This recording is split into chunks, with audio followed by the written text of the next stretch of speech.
Happy Tuesday and welcome in Taylor Russolino. Taylor, how's it going today? Not too bad, not too bad. Thanks for having me on today. Yes, sir. Yes, sir. Where are you coming in from? What state? I'm out west in California. Oh, you got some nice weather right now, I'm guessing. Not too bad. I'd say low 70s, sun shining. Not too bad. Oh yeah, sounds beautiful. Down here in Mississippi, it just got kind of chilly. We kind of skipped fall. We went straight to winter, unfortunately. Right. I've been there, man. Yep. I see you're from around New Orleans area. You got some history down that way. Yeah, born and raised right there, right outside New Orleans and Metairie, and then spent 4 years in Mississippi and in Jackson. So gotcha. You're familiar with the crazy weather of the South. Yes, sir. Yep. I want to hear more about your past for sure, man, because you've got an extensive past in terms of where you played. Just looking and doing my research, I couldn't find anything like a legitimate. I found some Wikipedia stuff, and I'm thinking this is true. But I mean, you've played everywhere from New Orleans to China to Canada. I mean, you've got an extensive career. Yeah, I mean, from China, yeah, like you said, international. 3 or 4 months out in China, bouncing around cities, playing in the Chinese Arena Football League. And then prior to that, had the opportunity to play in New Orleans for the hometown New Orleans Voodoo of the AFL at the time, which was awesome. Just having some friends and family, being local and playing for the hometown team. And that was early in my career. And then, fast forward 3 or 4 years, had a couple stints up in Canada. So pretty well traveled so far. Yes, sir. Very seasoned. Right. And you can tell, especially last year playing in those games. I mean, you were a stud when it came to kicking field goals, man. Appreciate it. I got a video here from the Voodoo back in 2014 I found on your YouTube, and I just wanted to play a little bit of it. It's not the best quality, but it's just interesting to see, man. I mean, even it's funny how things go back around, I guess, because I mean, the Voodoo were around for a little bit themselves. It wasn't like they were just really quick-lived. Yeah, they had some good years in New Orleans. I mean, I remember going as a high school kid. I went to a few games, and then fast forward years after that, like I said, had the opportunity to play, but they were around for quite some time. Right, the footage looks ancient, but yeah, it's a little sideways. Right. That was that right there was very first game 1, I believe, in Tampa. So it was cool. It's arena football is it builds consistency from a kicking standpoint, just kicking through obviously the skinnier uprights. Fast game, but very fun. Oh man, it looks fun. And like you said, I remember being a kid and hearing a lot about this. Never went to one when I was younger, but super interesting, dude, to see this. Where were y'all playing at right here? Do you remember? So that's the Smoothie King Center where the Pelicans play, and then the game prior to that was in Tampa Bay where the Tampa Bay Lightning play, and some of those cities, Tampa Bay and Philadelphia Soul, they'd have packed arenas in Arizona. So it was exciting league, and I do believe they're coming back next year. The exact AFL. So we'll see. Yep. Yeah, there's a lot. There's a few different arena leagues popping up. So we'll see what happens. Like you said, be curious to see where they take us. But I mean, I'd love to watch this in New Orleans, dude. If I could go and just drive 40 minutes to watch this, oh yeah, give it to me all day. Yeah, man, I had to share that because I found that and I was like, man, I feel old now. Right. That's a distant memory for me, even at this point. That was, I guess 9 years ago. So at the very beginning of the journey. Now I want to talk more about you, man. I don't want to get into all the XFL rumors and the USFL merge and all that good stuff. I really want to just discuss a little bit more about you and just featuring you. So I guess go ahead and roll into your background, man. Tell us how you're born and raised, how you got into playing football. I mean, just anything you want to share. Yeah, like I had mentioned, a few minutes ago, born and raised just outside New Orleans. Grew up playing all the sports that most kids play: baseball, soccer, basketball. Soccer ended up being, more my primary sport as I began to go to, teenage years and basically all through high school, and didn't really kick in high school until the end of my senior year. But yeah, soccer was mostly it. Was traveling around, different parts of the South. Won a couple state championships on my team. Had some best friends from that team that I'm still best friends with today, which is pretty cool. So, it kickstarted, like I said, that whole soccer aspect kickstarted football, which got a late start too. But basically 2006 senior season, the high school football team needed a guy.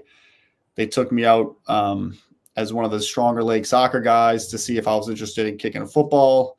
Went on the football field during the middle of a Wednesday PE class and ended up showing the ability to kick a football. Didn't really know much of the technique or the steps, but, was definitely showing leg strength and was putting the ball through the uprights, from a good distance. So, that showed promise, but obviously at that point it was like, all right, well, if I'm going to do this at any level, whether it was that next week in high school or whatever, I needed to get a little bit of coaching, but, so made that transition and ended up playing, really just 2 games in high school. Wow. One game where I had 1 field goal. It was 2 seconds left, and it was a 41-yarder. And in high school, the uprights are pretty short. So I kicked it actually from the right hash over the left upright. The whole stadium thought it was good. And then unfortunately the refs, they even hesitated, but they ended up calling the kick no good. And that right there, just having that in-game moment, 41-yard field goal in high school. And, like I said, I crushed the ball, but just missed slightly. But that right there just showed me that this is something I feel like I could do. And then after that, ended up playing in one more game with kicked a bunch of extra points in one game. And then the typical or the starting kicker had come back and then just kind of, did some practice reps for the remainder of the season.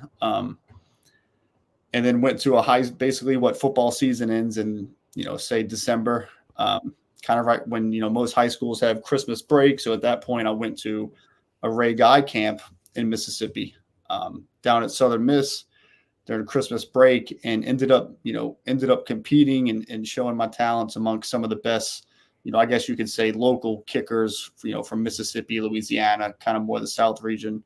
And at that point it was really like, okay, I can compete and beat, and hang with most of these guys. So, following that, it was kind of a decision. I certainly wanted to play sports in college, just wasn't sure. Well, I guess now it was kind of like, do I want to pursue soccer, which was what I've been pursuing, most of my life, or do I want to make that transition into football?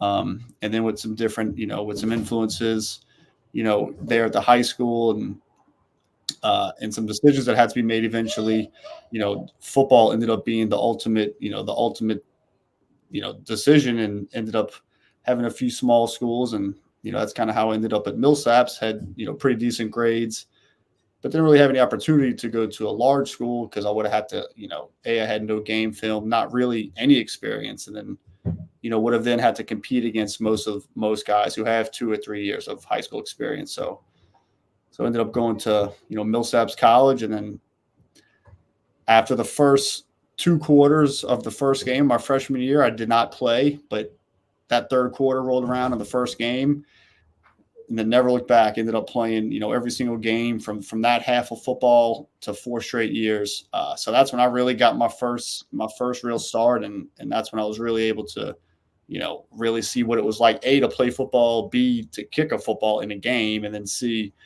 play at the college level, which was really cool. So it's been quite a journey since those soccer days. And here I am, 2023, still doing it and in my eyes, far from done. So. Understood. What made you start? I mean, want to do to play professionally? I mean, I'm sure you had some kind of education you could have. Did you just decide you were doing something professional? Yeah. Well, I mean, in the the kicking world, it's a small community. And at that time, I would go up in the middle of July, say a few weeks before college training camp would start, and I'd go up to Wisconsin for a Coles kicking camp that basically encompassed most of the top Division I and most of the better college kickers in the country. And I'd go spend a few days up there. And again, I was at a level where I was feeling I could compete with a lot of these guys. And if I can at this moment, I mean, I know with a little bit of work and my potential talent that I certainly could get to that level. So after seeing success, my sophomore year in college, junior, senior year, I was, I knew the teams like the Voodoo were around. I knew there was arena leagues. I wasn't just like, I'm going to make the NFL next year. Like I knew coming from, a Division III school, limited high school experience, I was going to have to put in the work to really make it, at some level. So, I made that decision after senior season that, look, I had the support system of my family. It was, which is awesome. And then, was able to really give it a shot, focus on training, really prioritize football. And in doing that, each year from then to now, I've just believed, I can do this at that level and I'm going to do what it takes, to get to that level. So once I saw that initial spark, there's just been something that's like, look, you got what it takes. You have to face some obstacles, but you got what it takes to get there. So what year did you graduate college? What year was that? 2011. Gotcha. So then you started playing professionally in 2013. Can you tell us more about that? Yeah, 2013. It was basically an Arena 2 team, you can say, the Marion Blue Racers. I was out at a combine in Arizona at a free agent combine, and then was having lunch after that, and then ended up getting a call from my current agent saying, I have an Arena team that wants to sign you, bring you on, and fly you there next week. So ended up flying to Ohio 2 weeks later. And that was the beginning of it, man. And that was quite a journey in itself, being up there. I was probably up there for like 10 weeks, maybe 8 to 10 weeks. They had played a few games and they called me in to come maybe mid to end season. And again, that experience in itself was awesome. Just getting the feel for, being out on my own, getting a game check, granted wasn't much, but still pretty cool seeing, I just played a game on Saturday and then Tuesday morning, I'm getting money for it, which was pretty cool. So, that was, the most basic, I guess, arena football. And at that level, I mean, I was standing out, each game, just kicking the ball through the uprights from kickoffs, which they do call like a Uno, which is a pretty cool aspect of the game. So yeah, that was journey number 1, 2013, the Marion Blue Racers of the CIFL, which I do not think is around anymore, but yeah, they go long gone. Yeah, that I know of. They blended in. There's handfuls of them. So there's some that are locally run, whether it be state, city, and they have little clubs. So, like you said, Yeah. it may still be around, but it may just not be Yeah. I still keep in touch with the coach, which is professional. pretty cool. That is neat. The head coach was always super nice to me, great guy. I mean, gave me my first opportunity, and he still touches base with me here today. So it's a good start. So next up, you wound up in New Orleans, and that was where you're with the Voodoo. Yep, that was and like I said earlier, just being home, being with the home team and having the opportunity to play. I mean, my house is, maybe 7 or 8 minutes from that, Smoothie King Center. So just having my friends and family there was awesome. Unfortunately, that was cut short due to an injury. I had a shoulder injury. It was like week 5 on a kickoff, got totally cheap shotted into the wall, separated my shoulder. So I had surgery 2 weeks after that, was put on the Arena Football League injured reserve for like 12 weeks.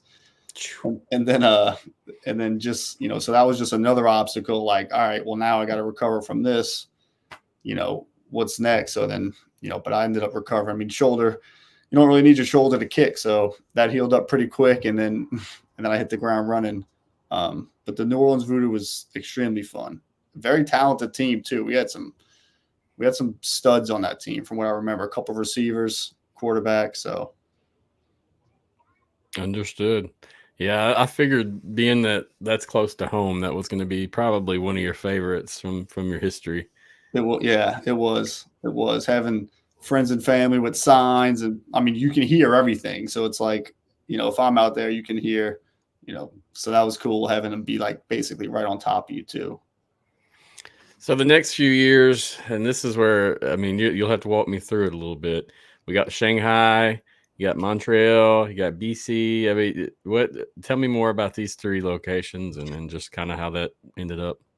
Yeah, so the Shanghai thing, basically, that was like 2014, 2015 stints with the New Orleans Voodoo. And then 2016, most of the Arena Football League guys in the AFL, there was rumors going around that they were going to start, the CAFL, the Chinese Arena Football League, over in China. They were going to take, a handful of the American guys, a couple of the coaches, 2 big name arena coaches at the time, Derek Stingley, and then Clint Dozell, who had, both careers in the Arena League, but then at the time were great coaches.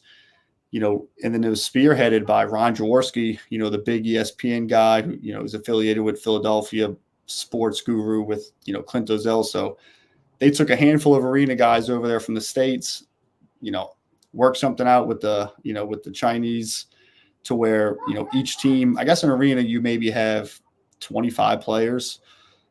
So each roster, there were 8 teams. Each roster had like 6 or 7 Chinese players. And then you had about 16, 17, 18 Americans.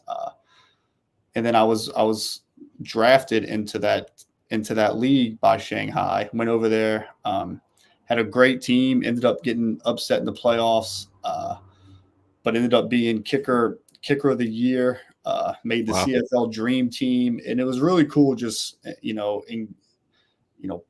putting ourselves, as Americans at that time into that culture and seeing every different city. We would travel and play as an organization. So like the first week of games was in Beijing.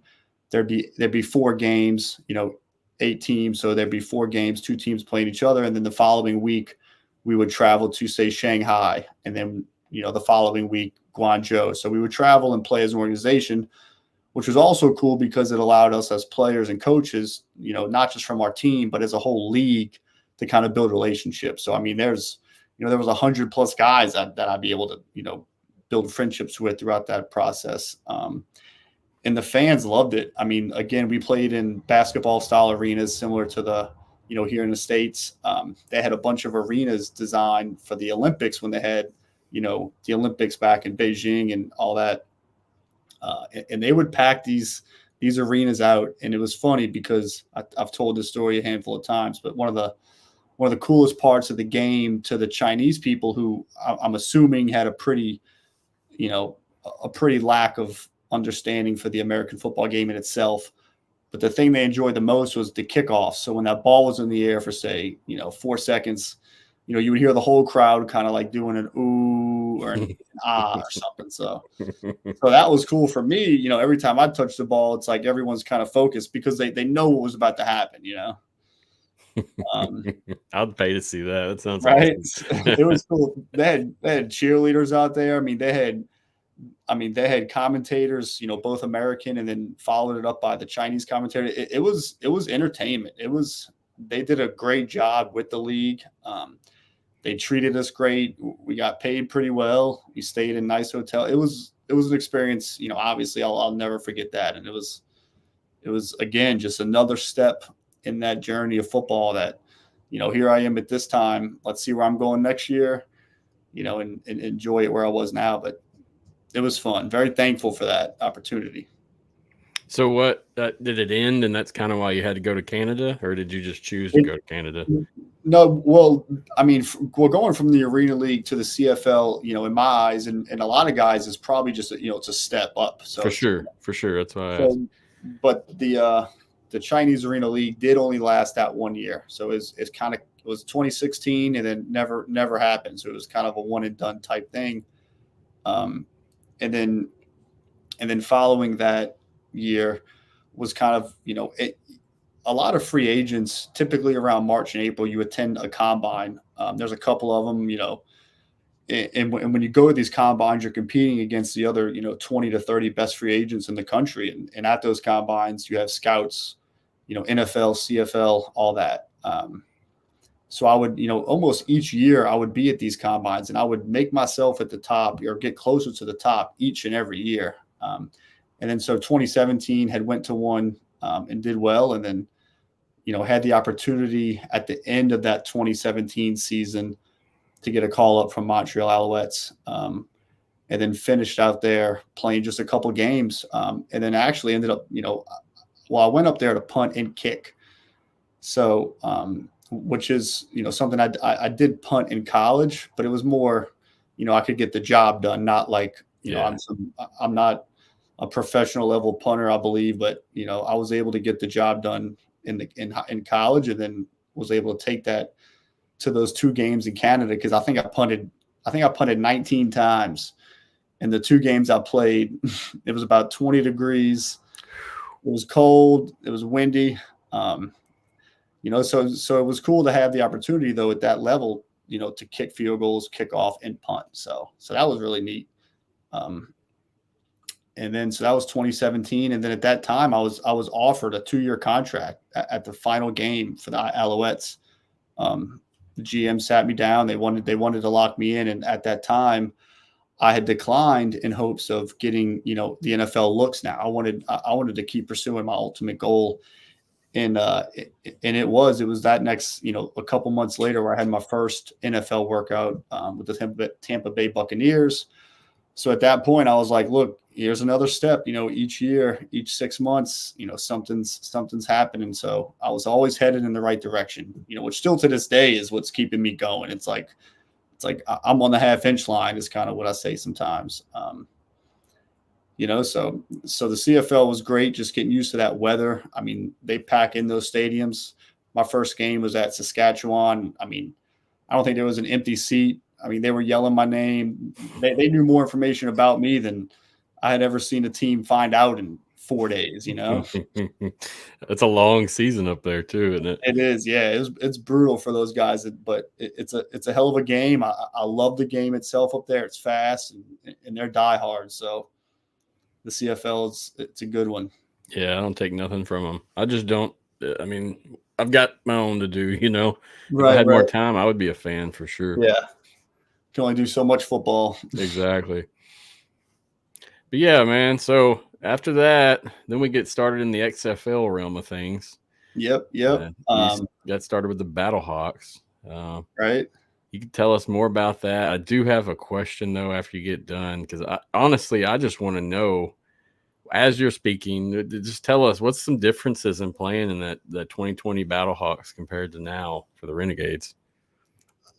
I mean, I'm sure the obvious thing is just that fan base, being I mean, BattleHawk Nation is it speaks for itself. I mean, from their, I think they broke a record each game they were playing. They were breaking every single attendance record, for any spring football league in history. So, it's legit.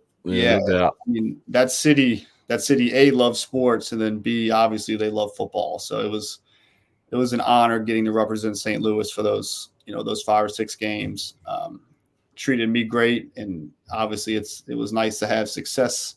So I absolutely adored my time in St. Louis.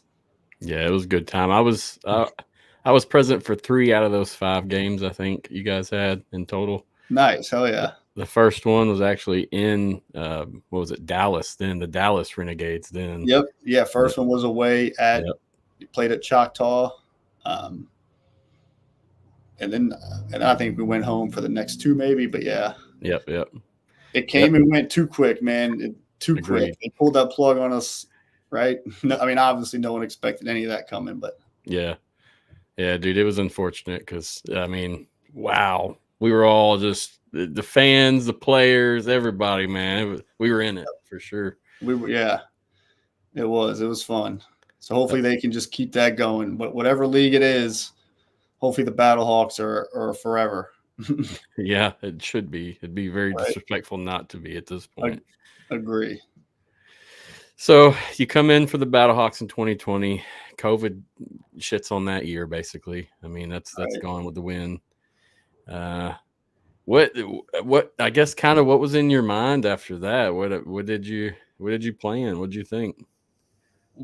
Well, I mean, at that point, I mean, obviously, what they tell us, 2 weeks to flatten the curve. So, I mean, it was a 2-week vacation at that point, kind of 2 weeks for everybody, brother. Right. But obviously that changed real quick. But at that time, I mean, for me, knowing the NFL was still going to get rolling, even with the COVID protocols. I mean, for me, it was, build off the success that I just had. I mean, very fresh XFL game film and build off of that and stay ready for any NFL opportunity that had come my way. And then it did. I had a couple workouts, pretty soon thereafter with the Detroit Lions, and then Chicago Bears as well. So it's, it was nice to see that 5-game XFL success, propel me into that NFL ranking again. But then I was like, man, I would have done anything, to get that last 5 games of the XFL as well, to show that, just to build that 10-game season compared to, just 5 of those. Understood. I'm gonna play some footage in the background while you talk. Yeah, no worries. And then after the first couple of workouts, it was, I don't know, I want to say week 12 or week 13 of the season now. And that's when I was sitting on the couch back in New Orleans and had gotten the call from Denver. And, typically it's for, when I get these calls, typically it's for a workout, hey, we're going to fly you in, we're going to work you out the next day. And then you're either signed or you're not. But they had called me. They're like, look, we're signing you, we're signing you to the practice squad. We're going to fly you up here, get your stuff, a couple days. And you'll be here in Denver, go through the COVID protocol at the time, which was, you have to spend 5 days away from the team or away from the facility before you could even sign. So, I went up to Denver, sat in a hotel for 5 days, did the COVID test every single day. And then eventually signed that first contract to the practice squad, which was a dream come true. I mean, it was real. It was one of the coolest, obviously, moments I ever experienced. And it was funny because I think I may be one of the only kickers or professional NFL players ever to get a job off LinkedIn because, the pro personnel director was having trouble getting a hold of me, which in my case, I feel like I'm pretty easy to get a hold of, but he said he might something with my phone. And so he sent me a message on LinkedIn saying, hey, we're trying to sign you to the practice squad. Give me a call when you can. So, so that was basically had signed that first contract. It was a testimony to years of ups and downs and hard work. and, you know, by the grace of God, was so thankful for that moment. So yeah, spent a few weeks, 3 or 4 weeks on the practice squad. And it was odd because obviously, you know, like I said, it was COVID. So I wasn't really practicing with the team itself. I was practicing before the team practice, but with the special teams coach by myself. I mean, one-on-one. Interesting. Me and Coach Tom McMahon each day. You know, I'd basically meet him on the field for 45 minutes. We'd go through a whole kicking routine, and then I'd go lift, and then I'm home by noon. You know, away from the team itself. And during those practices, I mean, each and every day I was impressing, you know, the coaches, Coach Tom McMahon. I was showing him that, hey, look, I belong in this league and I'm capable of excelling and playing at this level. And then it was, what was it, maybe week 15, the current kicker, Brandon McManus, had contracted COVID.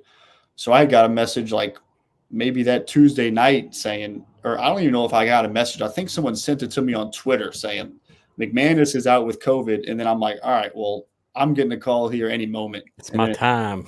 And then it was like I was actually on a hike at the Red Rocks. It was our off day, you know, so I went and explored Colorado a little bit, was on a hike and had gotten that call saying, hey, you're going this weekend, practice tomorrow, 7 a.m., you know, see you there. And then went out to practice the next day. So that Wednesday was my first, even though I had been there for 5 weeks, that Wednesday was my first day ever meeting the team, you know, ever really meeting, you know, Coach Fangio and ever getting to, you know, to practice with my snapper and holder. You know, I had met those guys in and out the cafeteria a couple of times, but never really got to work with them because they would, you know, they wanted to isolate me from the guys just in case the whole COVID. So that Wednesday, go out there for my first ever NFL practice. And then, you know, did a live team field goal period, which, you know, typically during field goal period, it's, you know, anywhere from 6, 8, you know, to 10 kicks, you know, 10 being, you know, more, you know, on a lot, kind of, you know, more of a good amount. So that day they gave me 10 field goals and I had arguably one of the best days of my life practicing. You know, this was my first day in the building. You know, some of the players had been coming up to me saying, you know, just welcoming me to the team. And then I went out there and had a stellar day kicking, you know, hitting multiple 50-plus yard field goals with the snap and hold. And again, my very first day, even working with the operation. So that was encouraging myself. And then went to, you know, at the end of practice, we did kickoffs. And I remember putting 4 of the 5 kickoffs through the uprights. I mean, I was obviously pumped up, right? The ball goes a little further in Denver. Had some adrenaline going, and I was crushing the ball. And then Coach Fangio had brought me up post-practice and kind of gave me a brief introduction in front of the team, saying, you know, if this kid kicks like he kicks, like we just saw, this kid will be around for a while. So that was one of those cooler days of my life that's extremely encouraging for me personally, and then for me just along my whole journey. And then that week, you know, had one more practice with the team that next Thursday. Was able to get in a few more reps. And then the game was a Saturday game during the day. And then, you know, I mean, most kickers, I'm pretty sure most would probably attest to this, but, you know, I'm checking the weather, seeing how the weather is going to be in Denver. Well, it's like Denver, you know, the city of Denver is under a wind advisory that day. And I'm just like, you know, for me, I'm thinking this can't be right, you know, but so anyways, you know, so we get out there Saturday and obviously I'm as amped up as can be. First NFL game, you know, there's nobody in the stands though. You know, about maybe 5,000 South Park characters in the back.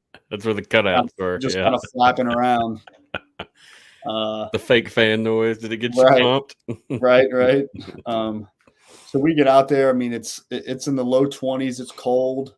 Sky's blue. But man, it was you know, the wind and the weather that day was crazy in regards to, you know, the uprights were swaying. I remember Sam Martin, the punter, looking at me that day and being like, look, I've been in this league, 8 or 9 years, and I've never seen anything like this, you know? So the wind was wild. I mean, and warm-ups, you know, the other team's kicker and I are trying to, play the ball left, right, get it up out off the ground, but trying to figure out the conditions for that day. So for me, it was like, all right, this is awesome, first NFL game. But then, like, I mean, come on, these are conditions I'm going to be granted. Expert level difficulty. Yeah, during this opportunity. But hey, that's the NFL for you, Yep. and I would like absolutely love that opportunity again, and I'll take that weather conditions any day, anytime. And then the game didn't go as planned. Did end up scoring my first NFL point, which was a dream come true. So yeah, and then spent a couple more weeks, and then the season was over. So for me, it was an incredible 6-7 weeks of my life, just A, signing that first contract, and then B, getting the opportunity to make my NFL debut. I believe I was the oldest rookie kicker ever, at 31 years old to make his debut. So if that's not a testimony to my journey and the work I've put in, then I don't know what is. So that was something I was, super thankful for. Obviously wish it would have went, a little bit different in regards to the kicking outcome, but hey, you win some, you lose some, and those failures right there is what makes me who I am today, and has what created, that extra motivation, that extra, has led to the success post that. So those failures have almost more learning points than any success you may have. So in the end, it's been good, but at the time it was a rough pill to swallow at the moment. But yeah, I can't imagine, man. That's like you're at the top and got kicked back down a little bit, but right. That's a humbling experience for anyone. And yeah, it was. But again, so thankful for that chance. And but yeah, I mean, I'll never forget those uprights. I mean, looking at the uprights from the field level, I mean, one's going this way, one's that way. But what are you going to do? Middle of December in Denver, but. Yeah, I think I've been in Denver when you had some of that crazy weather in the past. It's not something that it's unpredictable and it's wild for sure. Right. I know just being in Denver, though, I went to a game back in 16, probably. Hell, it may have been 15. It may have been around the time you were in there, man. Yeah. It was the year after COVID, actually. Take that back. 2021. Yeah. I was there 2020, and I mean, I was there in January. So yeah, 2020 was when I was there. And then, but were there fans in that next year, 2021? Yes, remember. But it was limited. Because those Bronco games, man, they close off whole streets for people to just walk in. It's a different experience. Even like being a Saints fan, I've been to a lot of games, but I went to a couple Broncos games where it's unreal. To me, it's a whole different world than New Orleans. Yep. Yeah, very different. I mean, beautiful stadium too, though. That Mile High Stadium was something else. That was super cool.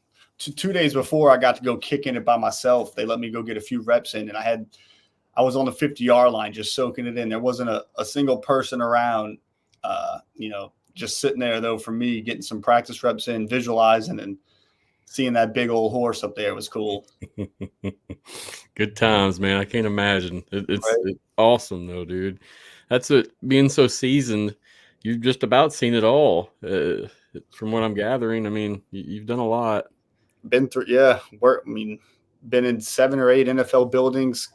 One contract, had 2 workouts, this preseason with the Panthers and then with the 49ers most recently, just, 4 or 5 weeks ago. Got you. So I've been at it for a while, and for me, it's, any day I could get that phone call, which I do believe, I hope I get one this season. I do believe one will come. So we'll see, man. Foot's on the gas. I was out at the field earlier today, and the ball was flying. Dude, I've seen some of your videos. I mean, in my personal opinion, you look like you're in a hell of a lot better shape than what you were a few years ago. I've seen. Yeah, I'm right where I want to be right now. So I can't. I'm doing everything I can to just stay healthy and remain at the elite. I mean, these are the best guys in the world I'm competing against. So if you want to be at the top, you gotta do what it takes to get there. So no doubt. It's awesome, dude, that you've worked your way up though. And even now being in the XFL, or what is currently the XFL, you've got a championship on your belt, dude. And it may be the only one that there is in Right. the XFL. So that's an awesome feat, in my opinion. Hell yeah. Appreciate it. Yeah. Let's see. So you joined back in with the Arlington Renegades. Did you went back through like a draft, correct? And they drafted you? Yep. Yeah, they did a draft. It was actually about a year ago. Maybe to this date, October 17th. They did a draft, based on the position groups, and I was the first overall player picked in the specialist portion. So I was the first kicker off the board to Arlington Renegades, and it was cool to reunite with some of our former coaches, a handful of former players from the BattleHawks that were now with the Renegades. So that was cool. Hearing my name called, just again, another opportunity that I was, ready for, anxious for, and very thankful for. So. Yeah. I mean, coming in, I remember speaking with you. I was on the field at Renegades at Houston when you are at the Roughnecks, that divisional. We were in the playoff game. The playoff game. Yeah. I spoke to you on the field, but man, you were so dialed in. It was real windy, I believe. Yeah, I remember that. It was windy. Yeah. I could tell you were focused, so I was like, man, I'm gonna leave this dude alone. Yeah. I think I had a couple field goals that game too. Yep. But yeah, that stadium's tricky down there in Houston. It kind of swirls around, and yes. But yeah, I mean, it was really cool seeing Luis Perez, our quarterback. The day he came in, I don't know, what was it, week 6 or week 7? I mean, just seeing how one guy can transform a locker room. I mean, it was incredible to see at the professional level. I mean, everything, from staff to players to the tempo of practice, to staying before and after practice, seeing these. And for me, as a kicker, I mean, I have the best perspective watching these guys work. I mean, these are some of the best in the world at what they do.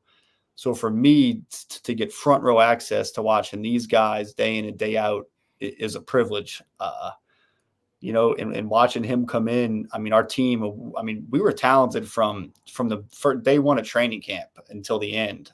We just had to put it all together. Agreed. And when he came in, it was something else. Each day we could see it. And I remember saying, going into week 7 or 8, like, we have a shot, like, because obviously step one was getting into the playoffs.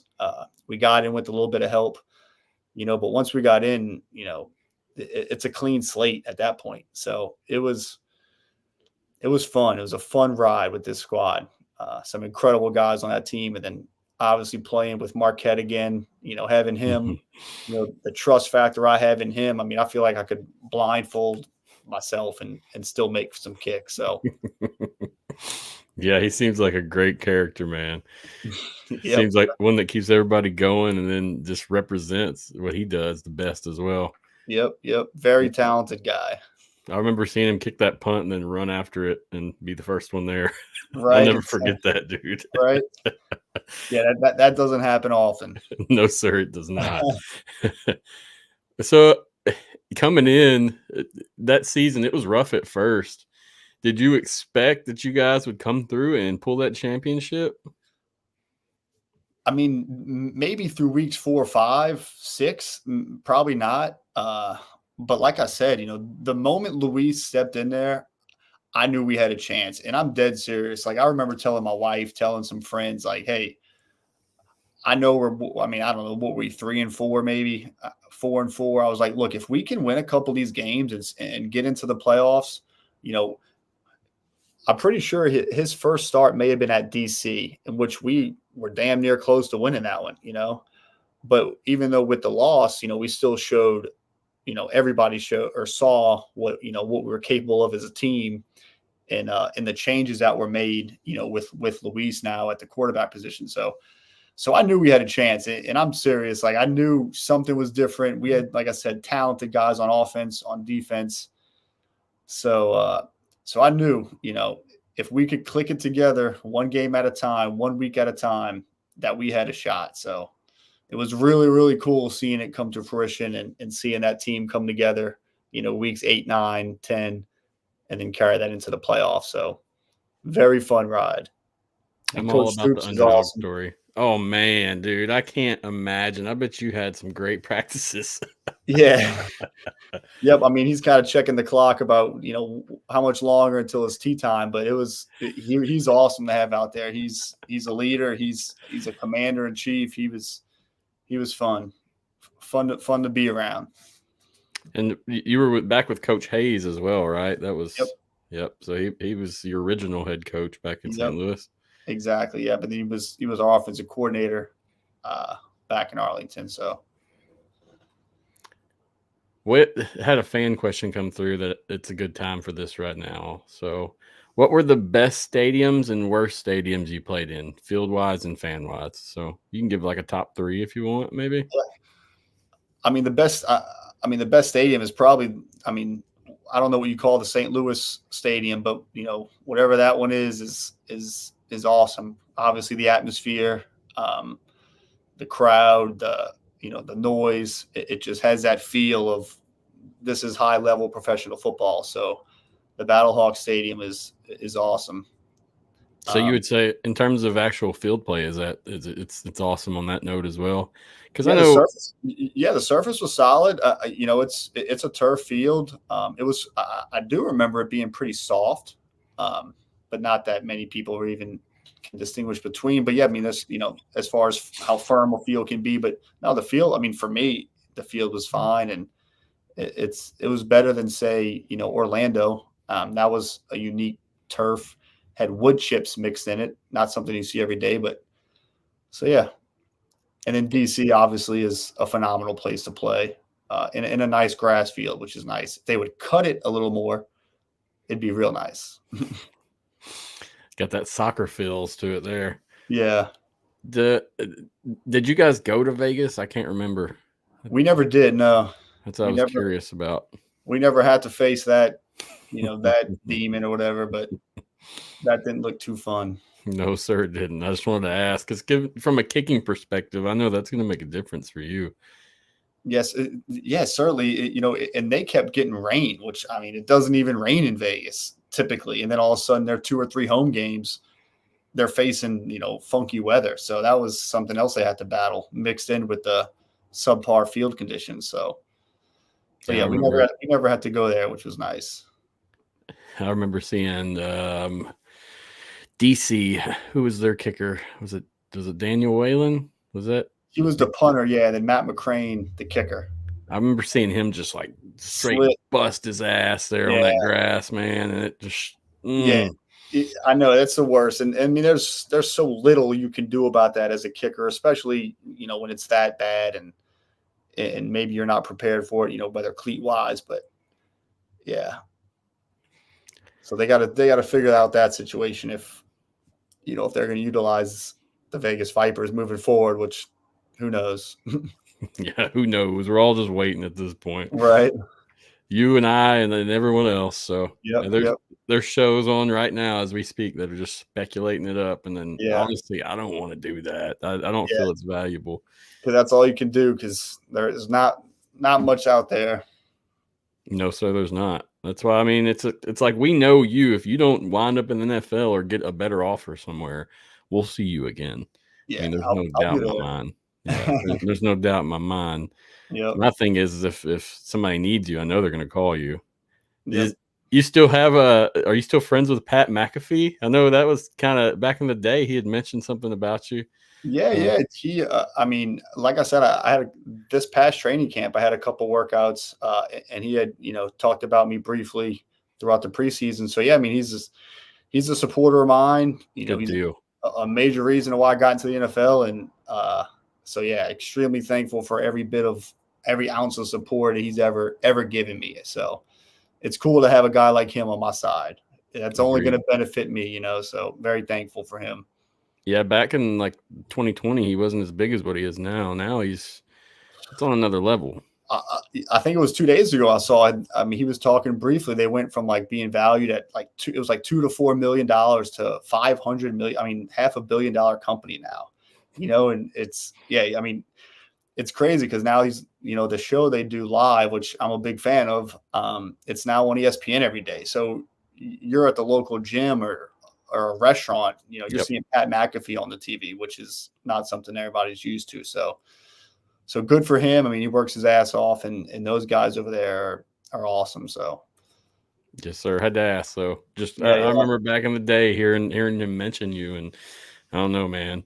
Having you come on my show, I gotta ask. He was awesome and is awesome. So, shout out to him for sure. Yes, sir. Yes, sir. So, what do you think are some qualities needed to be a successful professional kicker? So, I mean, I know we can be a kicker, but what do you think? Something that you have to have. I mean, kind of just like any professional athlete. I mean, at least from my perspective, I mean, you have to love it. I mean, you have to love, not only the game on Sundays and winning, but you have to love, the process, the grind, the daily ins and outs. You have to have passion for it. You have to be talented. I mean, you have to be, I feel like I'm a pretty competitive person. So, I mean, a competitor, you have to work your ass off, even when times aren't looking good, you got to stay focused. So, I mean, there's all kind of traits that can really play into, the success of a guy who's really trying to make it to that level. Because it's elite, those guys at that level, whether it's kicker, punter, quarterback, receiver. I mean, those guys on the football field on Sundays are something else. So, they're all there for a reason. And yeah, I mean, they're getting paid the big bucks, because they're very good at what they do. So. Yep. And there's more coming. There's always more. Yeah. Better athletes coming up the next guys year. itching for that spot, Yep. I'm one of them, so you'll get there, bro. Yep. Tell me, what's the best career memory you have? I mean, I know you've mentioned a lot just on the show so far. Yeah. I mean, I don't think much compares, to the recent memory of, the XFL championship game, having my wife, at the time, maybe 6-month-old son, Palmer, having them in the stands, and then, obviously getting that championship and then doing snow angels with my little guy was, I mean, can't ask for better than that, so that was cool. And again, so thankful for that, beyond blessed for that opportunity, and having their love and support is a reason why I'm here today. So without them, I wouldn't be anywhere. Very humble, my friend. That's a good way to be. Beautiful family. Thank you. Yeah, that was cool. Lots of happy emotions going through right there. Yeah, I was walking around, sad it was over myself. No one expected us to take that one. I mean, that was the more difficult game, that one in Houston, at least I think. I mean, getting past them was tough. Yeah, that was me being a Houston fan too. You guys took it though, and you had momentum, and you didn't really let off the gas. From the get-go, yep. We started fast. I seen the one with the Angels. I don't know where. That's the one I was trying to pull up, man. Yeah, it may be buried now. Who knows? But yeah, that was cool, and just having them on the field. I mean, I had my whole family there. I mean, my brothers, had my parents there. A few friends sprinkled in. It was great. I mean, there's no better feeling than winning. Winning the championship, especially as an underdog. So. Yeah. Well, I'd say that's the coolest memory so far. From that experience, I mean, did any other opportunities arise, whether it be, I mean, like sponsors or different, anything that you came with that? I mean, not really, honestly.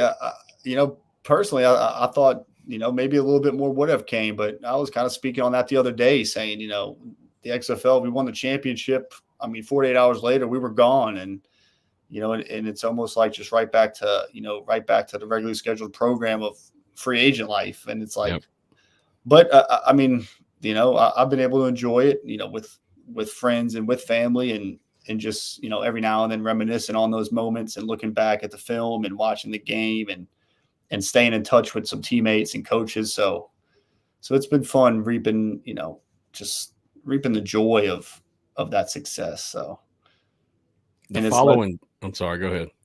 I was saying it was, and it's led to, a couple NFL workouts recently, like I'd mentioned, and hopefully some more in the near future. I was just saying, following that game, I remember like all you guys, now not you specifically, but the Arlington Renegades were just out and about in San Antonio. I mean, everywhere I went, I was seeing players, and I didn't want to be a fanboy. And hey, nice to meet you, so I didn't say anything. But yeah, we had a good time after. Everyone, I mean, I've seen so many people out that next day, and then we left the following day. So yeah, because it was Mother's Day, I think, the following day. So yeah, I mean, my family and I, we were all about, all out and about the town, and my wife and I were able to explore that next Monday too, and then we kind of headed back home Tuesday. But it was a good weekend. Like I said, one of the coolest memories ever. So yes, sir. Yeah, I, even for me as coming in, that it was a great experience on my end, just watching. Yep. Yeah, they did a good job, man. Thankful for The Rock. Thankful for Danny Garcia, Coach Stoops. The whole organization. They put on a good show, and it was good. It was great to be on the winning side of that. So, like I said, it was a good weekend, good moment. I hope you get to relive that soon, very soon. Right. 2024 would be awesome, but we know it's going to be a little different. Yep. Yeah. So we will see. Yes, we will see. Something's got to come of it. No matter what happens, we know something's happening. Oh, yeah. Tell me, describe a time you had to overcome adversity on the field. So anytime. I mean, I'm sure. Well, I mean, I guess, the obvious would be that time in Denver, given that NFL opportunity, and then missing, a couple extra points, missing it was like the first 2 minutes of the game. I'm rushing out there for a field goal, 51 yards, and in my head, I mean, I'm as confident as ever, thinking even with the win, it's like, I'm making this, but things didn't go my way. So, leaving that game, was something that, I mean, that's a tough pill to swallow. Seeing even where I'm at now, that's really been my only chance. And whether that's hindered me at all, who knows? But learning from that has been invaluable. Both on and off the field. Just showing the gratitude for even that opportunity, but then really kicking it into gear of the motivation of, hey, I belong in this league. I can play in this league. I'm getting back to this league. So it's certainly propelled me to where I'm at this very moment, which is ready to play in an NFL game, in 4 or 5 days if I have to. So.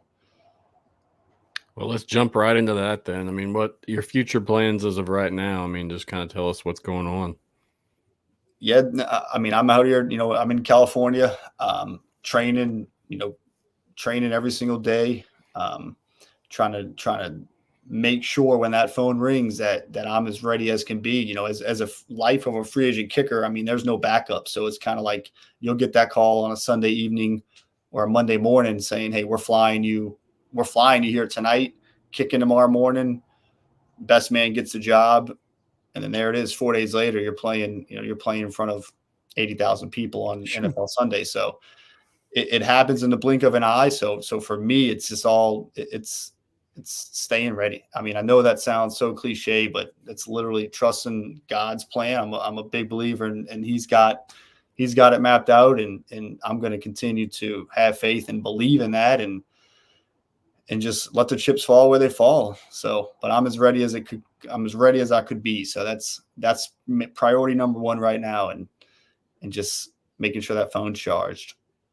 Yes, sir. Makes sense. Yeah, you don't want them to have to go through LinkedIn again, I'm guessing. Yeah, exactly. I can't be messing that up at all. So, hell, I think you got to pay for LinkedIn to even message now. You can't even do that for free anymore. It's crazy. I had a fan question. Well, he's not really a fan, it's the editor-in-chief. One of the assistants for the show. He said, "Do you like the XFL kickoff rules?" That's from Mike G. Yeah, I do. I mean, I'm a fan of it.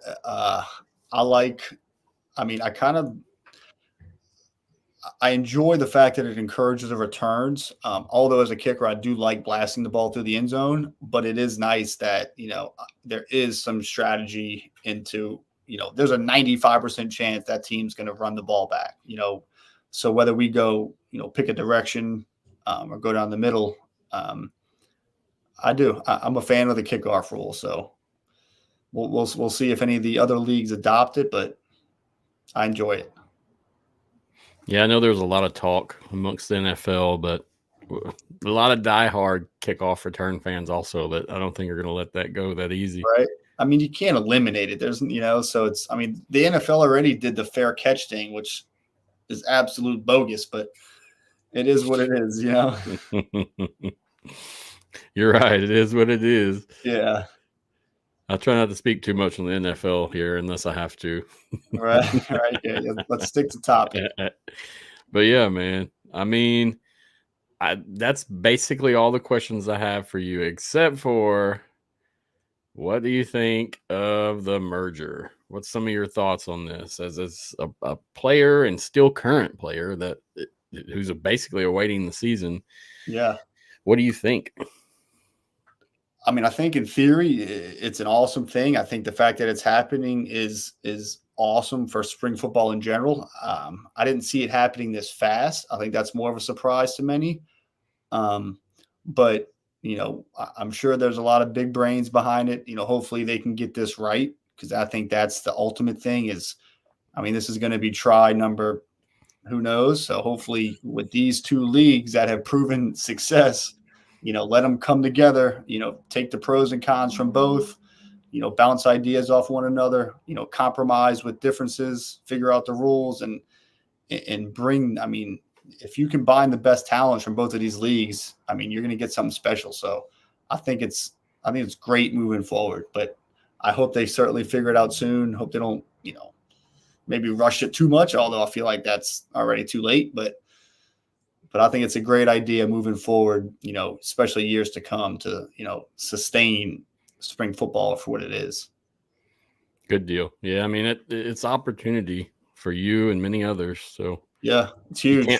You can't not support it. I mean, I guess unless you lose your job or you lose your team, there's not too many negatives to the merge, except those two things, really. Yep. I mean, look at the Cowboys kicker, Brandon Aubrey, shout out USFL. I mean, number one kicker of the NFL right now, leading the NFL in points. I think he's a perfect 16-16. So hopefully, guys like him and Turpin and a handful of others, that just shows these teams that, hey, there are guys in this league that can play, and not only play, but can excel at this NFL level. So much props, to all those guys. And hopefully that can put some more eyes, on guys like myself and, a handful of others that I think can, very much play, in the National Football League. Yeah. I think once you get your opportunity again, man, you'll be where you need to be. It feels like I said, I watched some of your videos before the show, and dude, I mean, you're ripped right now. I mean, like I'm just sitting there like, dang, he's a kicker.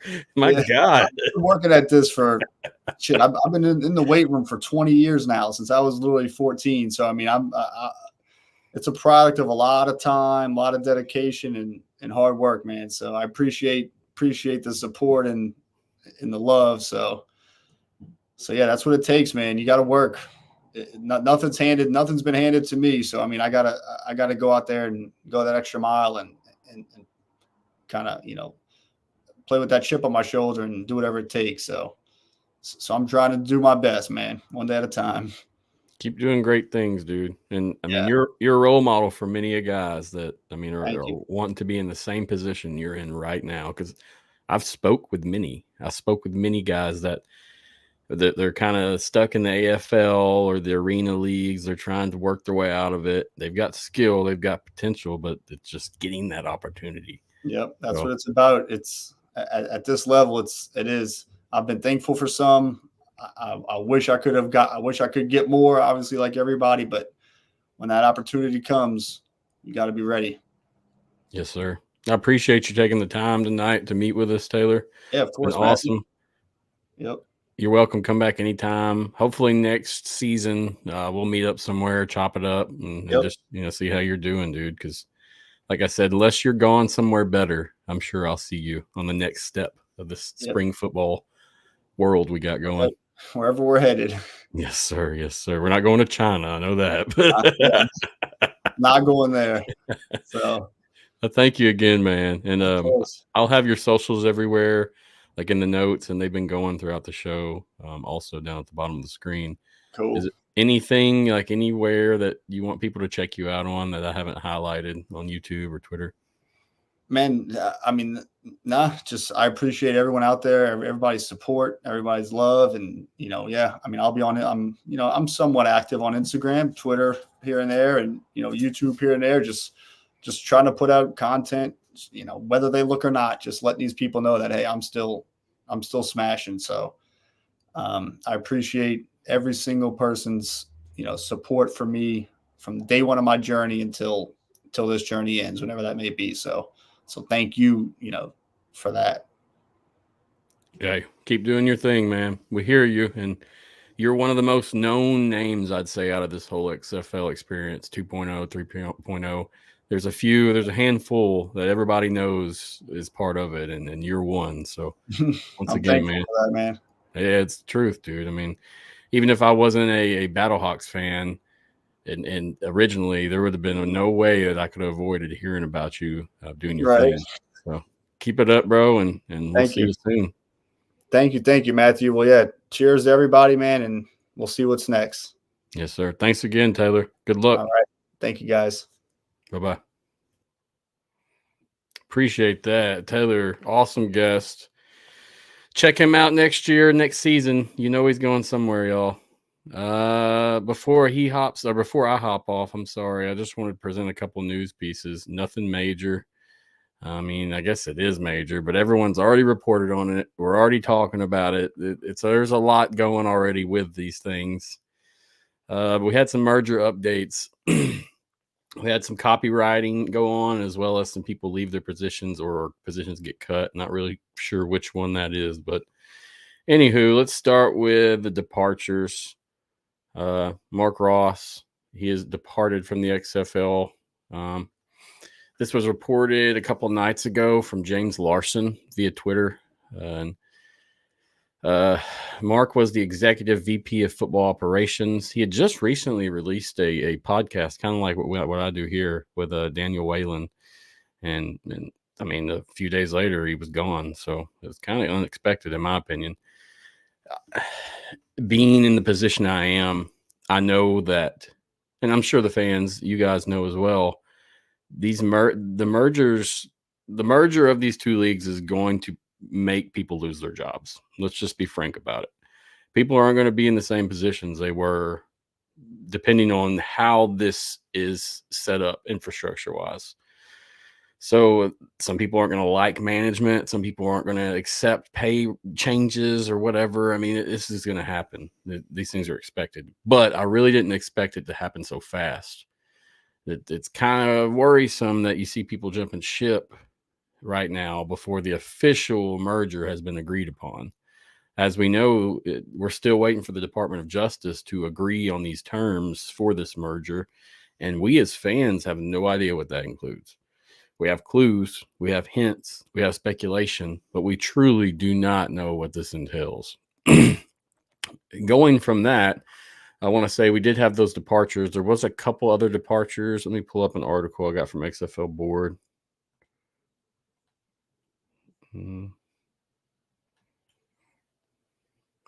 So in addition,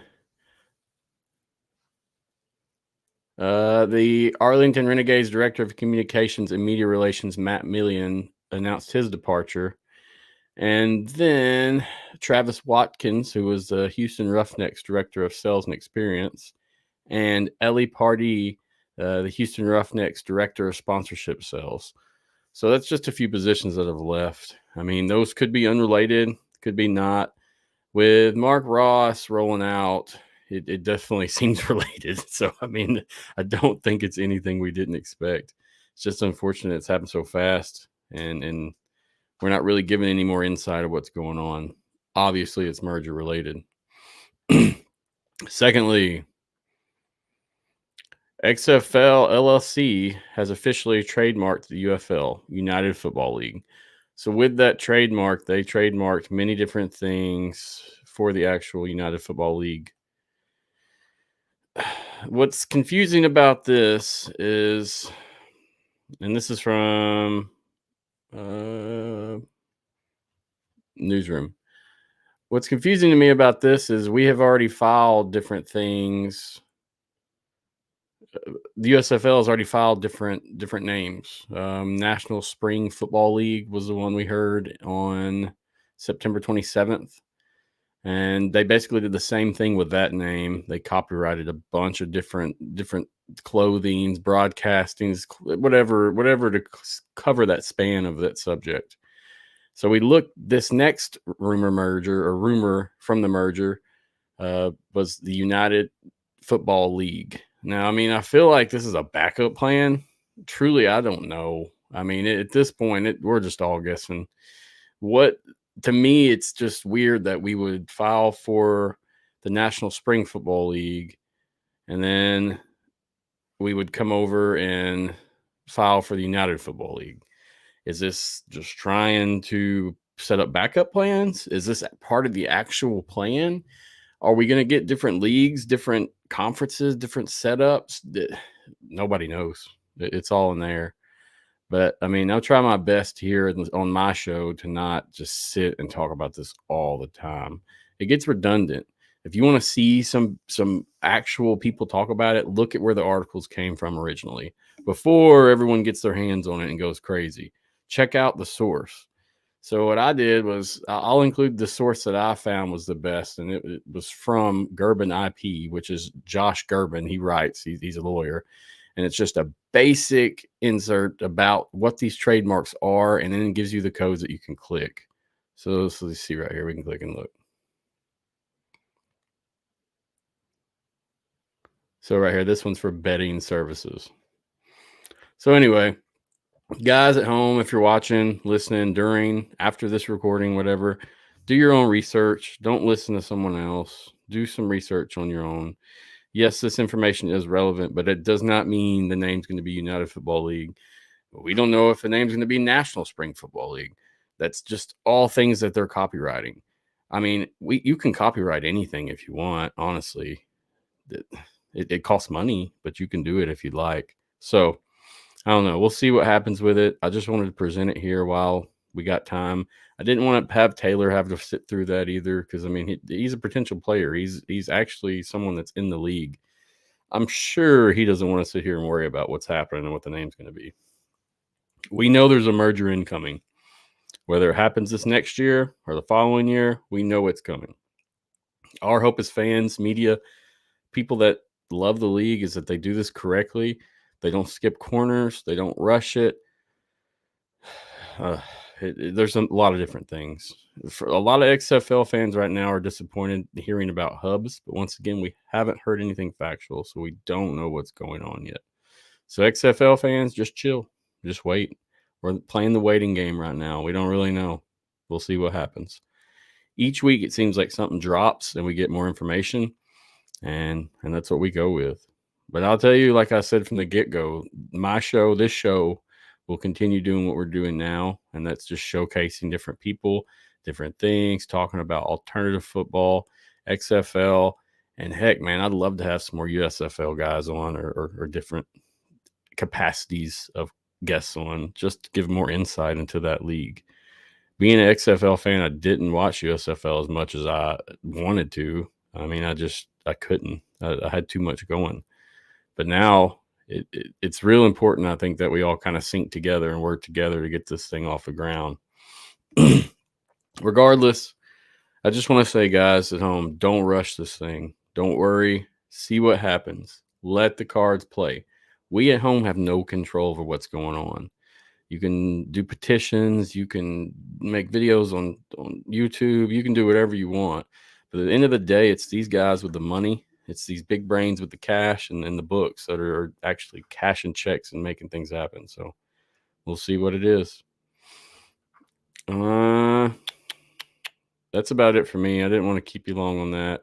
Honestly, I don't like to just sit in speculation, like I said. So I didn't want to get far into that. I just kind of wanted to show you guys the information I had and let you decide. Like I said, I'll post those into the show notes afterwards, and then you can check it out yourself. Big thanks for Taylor once again for coming on. Thank you so much. Appreciate that guest spot. Awesome interview. Tomorrow I'll have Rig Rocker on, super fan from Houston. So we'll see what he's got to say. Should be a good interview. Friday I have Brett Tierce on. Brett is he is the creator and admin of one of the largest spring football Facebook groups that's around. So I think their group has around 20,000 people or total in it, but it covers everything from USFL to XFL to CFL. I mean, people post about whatever in there other than NFL. So we'll have him on. He started a show recently with Daddy Ed from BattleHawks Live. So I'm going to talk to him more, and just kind of pick his ear and see what he's got to say regarding everything. Been trying to get him on for a while now. Back when I started this thing, most of it was through the Facebook groups. Most of it was through posting and posting a lot. And this kind of evolved into this baby it is now, but cool to get him on and pick his ear a little bit and see what he's about. So look forward to that Friday. The following week, we'll have Alan Alford come on, and then Arlington, A-Train Lane, he'll be on Friday. So anyway, schedule's updated and it's fresh, ready to roll. Check it out. As always, I appreciate you guys that are listening or have listened after the fact. Love it, live it, do it. We're going to make it through this crazy alternative football world one day at a time. I don't know how, but we are. Anyway, thank you, XFL, for letting me cover the league. It's always a pleasure. Thank you, XFL board, for just working with me, kind of partnering up, being a good partner and role model in this whole thing. Check out XFL board for some discussions. It's discussion boards that you can find some good info and have some great conversations. So check them out. I think that's all I got. Yep. So I'll be back tomorrow night, Rig Rocker. Then the following, I'll be back Friday this week for another show. Same time, 7:30 p.m. Central, 8:30 p.m. Eastern. Oh, tired. Anyway, guys, it's been real. I've enjoyed it. Thank you so much. Come back tomorrow. Bring some questions. Bring some interactivity. Bring something. I got to get off here. Until next time, guys, have a good one. Much respect. See ya.